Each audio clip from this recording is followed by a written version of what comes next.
Ceci est l'essai routier de la Honda Civic Coupé 2016.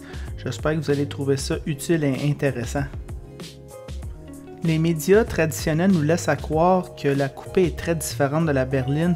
À vrai dire, elle s'assoit un petit peu plus basse et elle conduit et elle accélère et elle fait tout pas mal pareil comme la berline. La coupé, comme la berline, est beaucoup plus silencieuse quand vous roulez sur l'autoroute.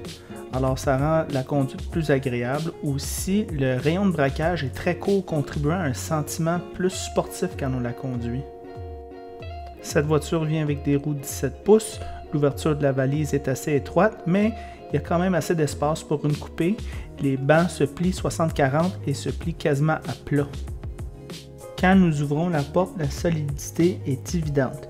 Il y a un design à deux couleurs et le cuir au centre fait très qualité. C'est beaucoup meilleur qu'auparavant, on le ressent immédiatement. Les passagers avant ont de la place et les bancs sont confort pour la première demi-heure. Après, c'est un peu moins confortable.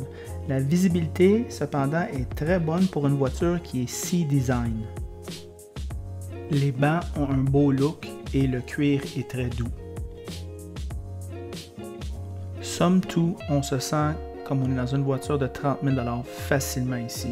Par contre, lorsqu'on est assis en arrière, si on a plus de 5 pieds 7, c'est serré. Plus de 6 pieds, c'est insupportable. Le volant, excellente prise en main, j'ai beaucoup aimé l'utiliser.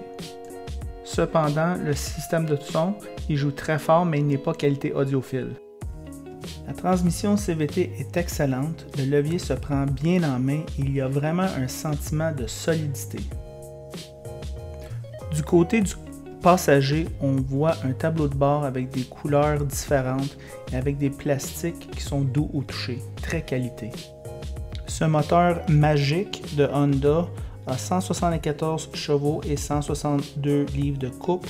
Il boit du régulier, c'est un 1.5 litres turbo et ce moteur fait 7.5 litres en ville et 5.6 litres sur l'autoroute. C'est incroyable. Voici les pensées de moi et Ross sur la route. Elles sont très bonnes. Ok, je suis ici avec Ross. C'est lui qui a tous les chars, c'est pas moi. Fait que c'est lui le spécialiste. Fait qu'on va y demander. Fait que Ross, moi je te dis, je te donne la Honda Civic comme celle-ci, tout équipée comme qu'elle est. La Volkswagen Golf normale, tout équipée. Ou la Mazda 3 GT, tout équipée. Partage. Ben, pour l'automobiliste qui recherche probablement la fiabilité à long terme, économie de carburant, j'irais avec la Honda. Tout ce qui est pour quelqu'un qui recherche la finition de l'intérieur, un intérieur plus raffiné, tout en gardant l'économie d'essence, la Mazda 3 GT serait un bon choix selon moi. Évidemment, pour quelqu'un qui veut peut-être une conduite un petit peu plus enthousiaste, mais qui devra sacrifier probablement la fiabilité à long terme, une consommation légèrement supérieure aux deux autres, j'irai avec l'Allemande. Mais c'est vraiment pour celui qui apprécie la conduite allemande, ben, je pense que là, la Vaux, c'est dans une ligue à part. OK. OK, si je te dis pour le look extérieur, 1, 2, 3.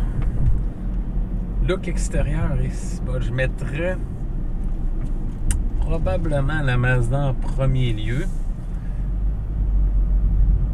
Puis ex-aequo, pour des raisons différentes, la Honda Civic et la Volkswagen Golf. J'ai remarqué que, disons, si on part des années 88, où c'est que les petites Civic hatchback étaient ultra populaires au Québec, ça se vendait comme des pains chauds, ben, on a remarqué jusqu'à l'autre génération précédente que la clientèle des Civic ont vieilli avec ces Civic. Ben, c'est souvent, je trouve que les marques qui font ça, tu sais, dans les années 80-90, il y avait un groupe démographique, puis on dirait que les voitures ont suivi l'âge de cette démographique-là. Exact. C'était rendu des baby boomers qui achetaient des Civic, puis un moment donné, les baby boomers, ben, ça a fait son temps. Exact. Ça a fait son temps, les baby boomers, puis il faut rajeunir un peu la flotte. Ouais. Ouais, exactement. Puis là, je pense que... Vaux n'a pas fait ça, par exemple. Vaux, c'est des puristes. Vaux, ils n'ont pas vieilli. Ouais. Je te dirais même que Mazda a pas vieilli. Mais Honda a vieilli. Honda avait vieilli, puis je pense que là, ils vont rajeunir. Ouais, mais ils n'ont pas le choix. Oui, là, ils vont rajeunir. Position de conduite est plus basse. Ah oui, hein, elle est basse, ça. Oui. Après ça, côté console intérieure, c'était vraiment fade. Avant, C'était une chiasse. Ouais. C'était une chiasse. Maintenant, c'est pas la référence de l'industrie, mais sont sont plus près, là, sont dans la moyenne ou un petit peu au-dessus de la moyenne. Ah ben, fait que c'est ça notre job. C'est pas mal. On jase de char. Exactement. Fait que vous autres aussi, jasez de char. Puis on va vous voir la semaine prochaine pour la prochaine.